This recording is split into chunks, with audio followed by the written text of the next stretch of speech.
कैसा होगा कि हमारी पास्ट में की गई कोई गलती को हम पास्ट में जाकर ठीक कर दें। सर जी ने कहा कि आज 23 अप्रैल 1958 है। पुलिस इतनी कंफ्यूज होगी। रशियन एस्ट्रोनॉट केनेडी पोडोल्का का वो पहले इंसान है जो फ्यूचर में गया है। साल होता है 1928। चार्ली चैपलिन की मूवी दी सर्कस का ओपनिंग डे होता है। सब कुछ नॉर्मल चल रहा होता है और लोग काफ़ी तादाद में आ रहे होते हैं। तभी एक औरत को देखा जाता है कि वो किसी से फ़ोन पर बात करती हुई गुजर रही है। चौंकाने वाली बात यह थी कि पहला मोबाइल फ़ोन 1973 में बनाया गया था, मतलब तब से 45 साल बाद। इसका मतलब ये है कि वो चार्ली चैपलिन की फ़ैन होगी और फ्यूचर से उसकी मूवी देखने आई होगी। सिर्फ यही नहीं, और हज़ारों इंसिडेंट हैं जो ये साबित करते हैं कि टाइम ट्रैवल करना पॉसिबल है। और कैसा होगा कि हमारी पास्ट में की गई कोई गलती को हम पास्ट में जाकर ठीक कर दें, या हम फ्यूचर में जाकर ये देख लें कि आगे क्या होगा। ये सब सवाल बचपन में हमें बहुत आते थे। तो आज की इस वीडियो में हम यही देखेंगे, क्या सच में टाइम ट्रैवल करना पॉसिबल है? अगर हाँ तो कैसे? You're on your way to understanding reality. When we describe motion, we do so as a function of time. But the mathematical description of velocity is not.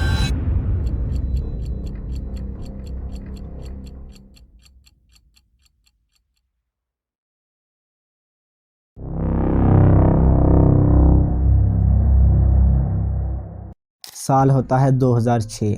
Ukraine के capital city Kyiv में एक नौजवान शख्स को देखा जाता है जो ओल्ड किस्म के कपड़े और एक पुराना कैमरा लेकर इधर उधर घूम रहा था और बहुत ही कंफ्यूज नज़र आ रहा था। जब पुलिस ने उससे उसका नाम पूछा तो उसने अपना नाम सर्जी पोनोमारिन को बताया, और जब पुलिस ने उससे उसकी आईडी मांगी तो उसने ऐसी आईडी दी जिस नाम का कंट्री अभी इस दुनिया में है ही नहीं। जी हाँ, उसने सोवियत यूनियन की आईडी दी जिसको टूटे अभी 20 साल हो चुके थे, और आईडी पे उसकी डेट ऑफ बर्थ 1932 लिख रखी थी। मगर देखने में वो 20-25 साल का नौजवान लग रहा था, और आईडी पे शो होने वाली पिक्चर भी उसी की थी। पुलिस को कुछ समझ नहीं आ रहा था, और तभी पुलिस ने सर जी से आज की डेट पूछी, और जो उसने बताया उसके बाद पुलिस ने उसको पागल मान लिया। सर जी ने कहा कि आज 23 अप्रैल 1958 है। पुलिस इतनी कंफ्यूज होगी कि 1932 में पैदा होने वाला शख्स आज 74 साल बाद भी 20-25 साल का कैसे लग रहा है, और पुलिस ने फ़ौरन उसको मेंटल हॉस्पिटल भेज दिया। हॉस्पिटल में डॉक्टर ने सर जी से पूछा कि वो यहाँ कैसे पहुँचा, तो सर जी ने बताया कि मैं घर से फ़ोटोज़ खींचने के लिए निकला था। तभी आसमान में मुझे एक अजीब चीज़ उड़ती हुई नज़र आती है और मैं यहाँ पहुँच जाता हूँ। डॉक्टर ने पूछा कि वो चीज़ क्या थी, तो सर जी ने बताया मुझे नहीं पता, मगर मैंने उसकी पिक्चर खींच ली थी। और फ़ौरन सर जी ने अपना कैमरा डॉक्टर को दे दिया। जब डॉक्टर ने वो कैमरा देखा तो वो बहुत चौंक गया, बिकॉज ये एक बहुत पुराना यशीमा फ्लेक्स का कैमरा था। फिर डॉक्टर ने किसी कैमरा एक्सपर्ट से बात करके इसमें से पिक्चर्स डेवलप करवाए। जब पिक्चर डेवलप हुई तो सिचुएशन और कंफ्यूज हो गई। पिक्चर्स में साफ देखा गया कि सर जी की उसकी गर्लफ्रेंड के साथ एक पिक्चर है जिसमें वो सेम ऐसा है जैसा अभी वो डॉक्टर के सामने बैठा है, और लास्ट में वो पिक्चर जिसमें एक अजीब चीज़ को उड़ते हुए देखा जा सकता है। जब डॉक्टर इन पिक्चर को देखने में कंफ्यूज थे तभी सर जी वहाँ से उठता है और दरवाज़ा खोलकर चला जाता है। फिर कभी सर जी वापस नहीं आता और बस पीछे ये पिक्चर्स और अपना कैमरा छोड़ जाता है। साल 1928।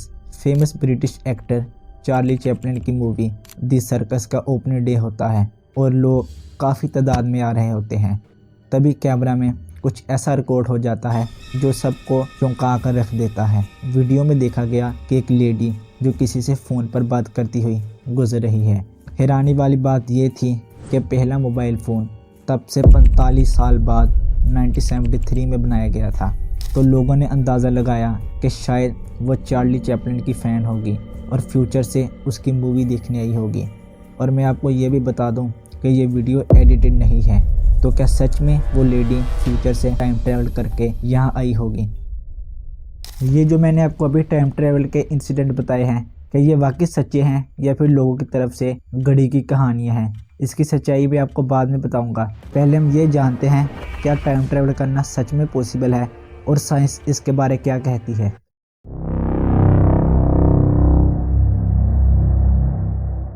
टाइम ट्रैवल, आखिर ये टाइम ट्रैवल है क्या और इसका मतलब क्या है। टाइम ट्रैवल इसको कहते हैं कि अगर आप पास्ट या फ्यूचर में जा सके। सबसे पहले समझते हैं पास्ट में टाइम ट्रैवल करना। पास्ट में टाइम ट्रैवल करना इम्पॉसिबल है बिकॉज इससे पैराडॉक्स का जन्म होता है। Let me explain. मान लो कि आप पास्ट में टाइम ट्रैवल करके उस वक्त चले जाओ जब आप पैदा नहीं हुए थे और ना आपके फादर की शादी हुई थी। फिर आप अपने फादर को मार दो।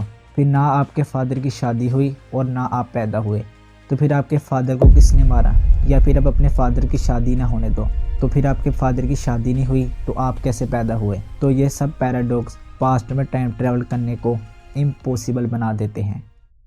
दोस्तों, ये सुनकर आप हैरान रह जाओगे कि फ्यूचर में टाइम ट्रैवल करना पॉसिबल है और साइंस इसको मानती है।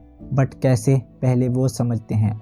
आइंस्टाइन की फेमस थ्योरी ऑफ रिलेटिविटी, जिसके मुताबिक टाइम एक नदी की तरह है जिसकी स्पीड कभी तेज़ होती है और कभी स्लो, और हम टाइम को स्पीड और ग्रेविटी का यूज़ करके स्लो और तेज़ कर सकते हैं। Let me explain. मान लो कि आप एक ऐसे व्हीकल या रॉकेट में बैठ जाओ जिसकी स्पीड लाइट की स्पीड के बराबर हो, मतलब 3 लाख किलोमीटर पर सेकंड, और आप उसमें पूरा एक दिन बिताओ।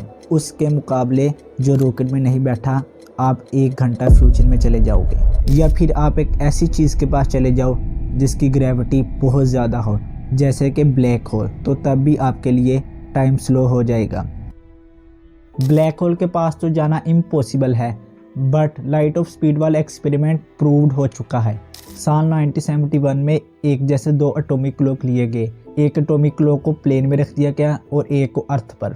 फिर प्लेन अर्थ का एक चक्कर लगाकर आता है और जब वापस आता है तो दोनों एटॉमिक क्लॉक में कुछ मिली सेकेंड्स का डिफरेंस होता है। इससे ये प्रूव्ड हो जाता है कि जब हमारी स्पीड ज़्यादा होती है तो हमारे लिए टाइम स्लो हो जाता है। और आपको ये सुनकर भी हैरानी होगी कि रशियन एस्ट्रोनॉट गेनाडी पोडोल्का वो पहले इंसान है जो फ्यूचर में गए हैं। जी हाँ, बिकॉज वो पूरे 879 दिन स्पेस में रहे थे, जहाँ वो हर घंटे 28,000 किलोमीटर की स्पीड से मूव कर रहे थे।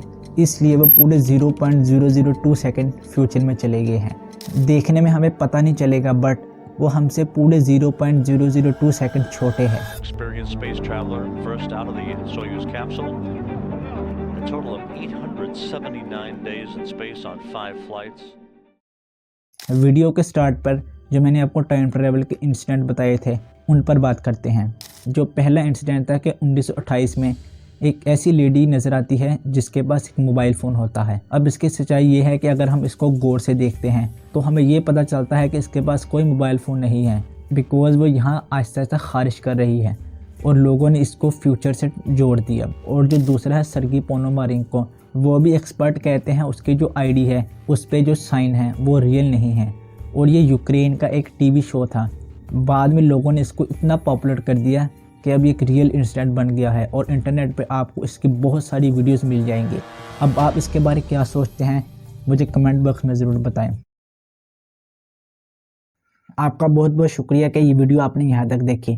अगर आपको ये वीडियो अच्छी लगी हो तो बस आपसे एक छोटी सी रिक्वेस्ट है कि ये वीडियो आप अपने दोस्त के साथ ज़रूर शेयर करें। इस वीडियो को लाइक कर दो और हमारे चैनल को सब्सक्राइब कर लो। मिलते हैं ऐसी न्यू वीडियो में। टेक केयर, अल्लाह हाफिज़।